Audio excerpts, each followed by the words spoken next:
ओम नमो नारायण। मैं महेश कुमार कुशवाहा आप लोगों के लिए आज लेकर आया हूँ जड़ी बूटी निसोत और इसकी पहचान बताएंगे, कुछ उपयोग। ये मेरे पास है सफ़ेद निसोत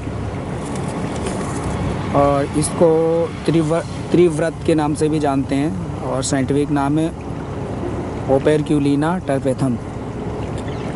तो इसके बारे में मैं बताऊंगा, आप इसकी पहचान कर लीजिएगा।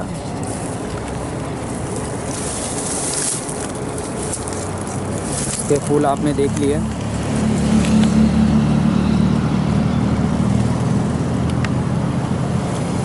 ये इस तरह बीज लगे होते हैं।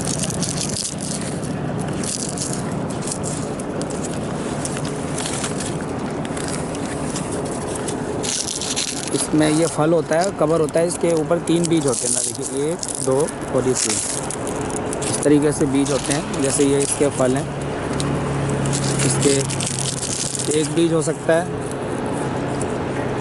2 या 3 भी हो सकते हैं, मतलब 1 से 3 तक बीज होंगे। और ये इसके बीज हैं, मोटे होते हैं। ये नदी नालों किनारे काफ़ी उग जाता है। जैसे आपको मैं दिखाऊं, यहाँ पे भी एक झाड़ है तो इस पे उगा पड़ा है ये। इसकी एक बेल होती है, जंगली बेल होती है, जंगल में ही होता है ये, नदी नालों किनारे हो जाता है, पानी वाले जगह में होता है। गन्ने के खेतों में खूब पाया जाता है, जो ये गन्ना या ईख होता है उन खेतों में अधिकतर मिलता है ये। तो आप ये देखेंगे, अभी ये ठंड की वजह से इसके पत्ते लाल पे हो गए, लेकिन लाल नहीं होते, इसके पत्ते हरे ही होते हैं। और इसकी 2-3 किस्में हैं, एक तो ये सफ़ेद हो गई और एक काले नीले रंग पे होती है लेकिन लगती काली है वो, और एक लाल होती है। तो हमने लाल तो नहीं देखा, नीला और सफ़ेद देखा हुआ है, तो ये आपको मैं दिखा रहा हूँ। और इसके पत्ते अगर मैं दिखाऊँ तो कैसे होते हैं वास्तविकता में, इस तरीके से इसके पत्ते होंगे, इतने हरे होंगे। और ये एक लता है जो कि दूसरे पौधों को पकड़ करके चढ़ती है। और त्रिवर्त इसलिए बोला जाता है कि इसकी 3 वो होती हैं। आप देखिए, ये त्रिकोण होता है, ये इसके 3 किनारे होते हैं, 1 2 और इस साइड में 3, तो इसलिए त्रिवर्त भी बोला जाता है। त्रिवर्त माने 3 सिराओं वाला। और ये इसी से आप पहचान कर लेंगे इसको। और जब इसके छोटे होते हैं, देखिए ये फूल आने की स्थिति में है, ये इस तरीके से फूल आते हैं और ये पेड़ पे किसी पेड़ या लता के सहारे ही जाता है। और इसका त्रिवत्र यहाँ देखिए घुमा हुआ है,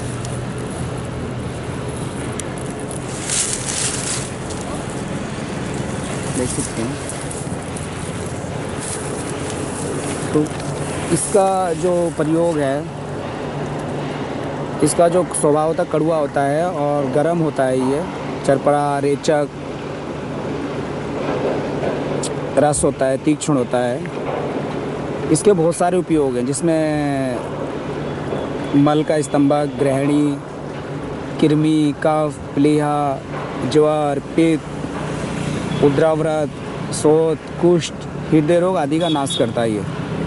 और इसके हम जड़ या तने का ऊपरी भाग लेते हैं, छिलका लेते हैं, मतलब हम कहें तो छाल लेते हैं जड़ की या इसकी। तो मैं इसकी जड़ तो यहाँ पे दिखाना मुश्किल है, मैं देखता हूँ, अभी कोशिश करता हूँ आप लोगों के लिए। और साथ में भी बता दें कि जो ये होता है ज्वर में, मतलब बुखार में हमें क्या लेना है, इसका 3 ग्राम चूर्ण लेना है। निसोत नाम से ही मार्केट में बिकता है, निसोत के नाम से। मैं लाया भी था, मुझे पता नहीं था ये होता है, नहीं तो मैं तो खुद ही तैयार कर लेता। बाद में मुझे पता चला कि निसोत है। तो इसमें क्या करना, निसोत का चूर्ण आधा चम्मच से थोड़ा सा ज़्यादा ही, आधा चम्मच, और शहद या मुनक्का के साथ सुबह शाम लेते हैं तो बुखार चला जाता है। इस तरीके से जीर्ण जोड़ है, जो कि बुखार जल्दी नहीं जाता है, तो उसमें हमें क्या करना है, इसका आधा चम्मच इसका और सौंठ का चूर्ण और मिला दें और शहद के साथ ले, तो निश्चित रूप से कुछ दिनों में बुखार चला जाता है। और जैसे रक्तपित्त हो जाता है तो उसमें भी 1 चम्मच इसका चूर्ण और 1 चम्मच शहद मिला के चाटें सुबह शाम, तो हमारे लिए बहुत ही फ़ायदा होता है और रक्तपित्त ख़त्म हो जाता है। बाकी अन्य भी इसका प्रयोग हम करते हैं, जैसे बवासीर, पथरी, वो मुझे ज़्यादा नहीं बता पाऊँगा जब तक अनुभूत नहीं है, तो क्योंकि चीज़ें बहुत क्रिटिकल है और इसमें हम कोई रिस्क नहीं लेते हैं। बाकी कब्ज़ के लिए इसका प्रयोग कुछ लोग करते हैं। कब्ज़ में हमें करना क्या है, कब्ज़ में इसके चूर्ण को लेना और शक्कर मिलाना है, चीनी नहीं, जो कच्ची खांड या शक्कर होती है उसको आधा चम्मच रात को गुनगुने पानी या दूध के साथ ले लें, या मिश्री के साथ ले सकते हैं, तो कब्ज़ हमारा जाता रहेगा और कब्ज़ ख़त्म हो जाएगा। और जहाँ तक इसकी जड़ की बात है तो मैं जड़ कोशिश करूँगा आप लोगों के सामने लाने की।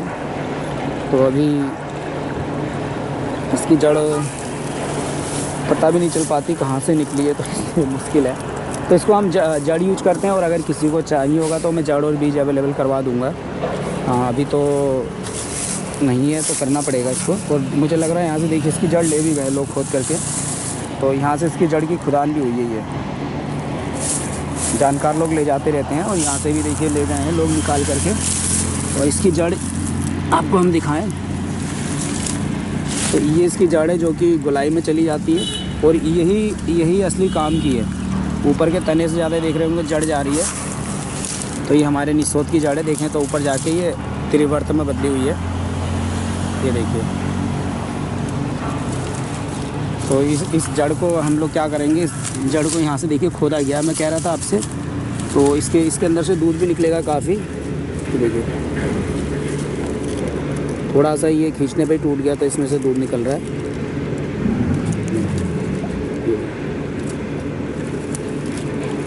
ये दूध ही काम का होगा। तो मैं जैसा आप लोगों को बता रहा था, यहाँ से जड़ निकाली गई है, और इसका जड़ आप लोगों को मैं दिखाने की कोशिश करता हूँ। ये रहा, ये देखिए, ये यहाँ पे ये जड़ है। ये जगह जगह से तना पकड़ लेता है, और इसका दूध बड़ा चरपरा लग रहा है। मैंने भी खाकर देखा।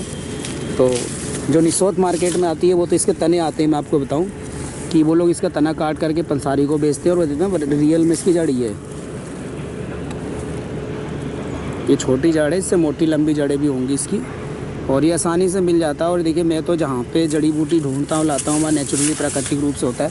क्योंकि यहाँ पे ये देख लेंगे नदी का किनारा भी शुद्ध साफ पानी है, और यहाँ पे जंगल झाड़ है, तो यहाँ पे ऐसा कुछ नहीं है कि केमिकल वगैरह यूज हो रहा है। देखेंगे